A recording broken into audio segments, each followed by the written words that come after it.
ครับสวัสดีครับ ผมมาปาทันมาแอลอ่างห้วยลานอำเภอสันกำแพงจังหวัดเชียงใหม่นะครับเนอะน้ำก็ยังมีนะใจบริโภคอยู่นะครับอ่างห้วยลานเนี่ยนะครับจะเป็นอ่างตีโครงการศึกษาประเมินศักยภาพและพัฒนาตรวจวัดปริมาณน้ำเก็บกักในแหล่งน้ำขนาดเล็กที่พัฒนาโดยกรมทรัพยากรน้ำและในพื้นที่ภาคเหนือนะครับนะนี่อำเภอสันกำแพงจังหวัดเชียงใหม่นะครับเด้อนี่แหละครับเด้อเขามาพอว่าความเป็นมาเป็นไปเป็นจะได้เด้ออ่างเก็บน้ำห้วยหลานนะครับเด้อพระบาทสมเด็จพระปรมินทรมหาภูมิพลอดุลยเดชนะเสด็จพระราชดำเนินมาเยี่ยมพระสงฆ์นิกรอำเภอสันกำแพงเมื่อวันที่16 กุมภาพันธ์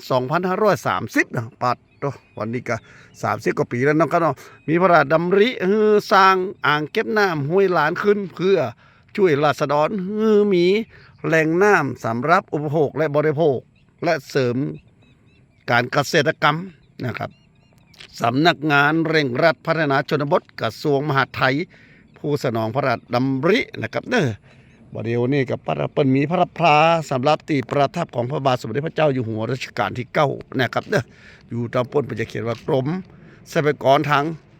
ก่อนน้ำนะครับบริเวณหน้าพระพลาตรงนั้นนะบริเวณที่ผม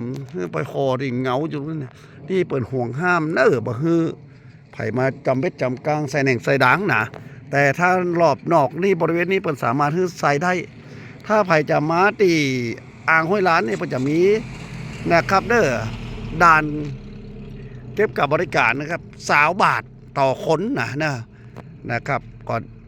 บ่อนแรงนะครับถ้าบอกเป็นวันนักขัตฤกษ์นะครับจะมีนักท่องเที่ยวหลังจากเลิกงานมานะครับมาแอวมาแหวงกันนะนี่เริ่มทยอยมาแล้วเด้อเอารถเอาอย่างมาตั้งหมูกระทะมานะลายปุ๊กก็เต็มไปหมดเน้ออ่างนี้ก็ม่วนแถมยางนะครับเด้อถ้าไผมาเพราะตะวันกำลังจะตกดินลายปุ่นนะครับเด้อ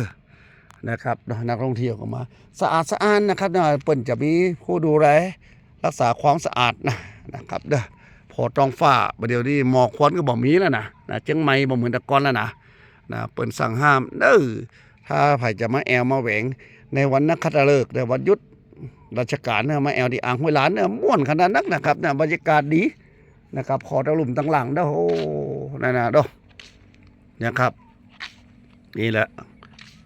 ถ้าฝนอ้อยสักหน่อยนะครับถ้าจะงามขนาดนักต้นไม้ต้นตอกจะเขียวขจีขึ้นละเนาะนี่ผามงัวเพิ่นเพิ่นเรียกงัวแถวๆนี้เรียกงัวนะครับเด้อพอเราเอามาอีกก่อนปลาไม่แอวอ่างห้วยหลานอำเภอสันกำแพงจังหวัดเชียงใหม่ครับสวัสดีครับ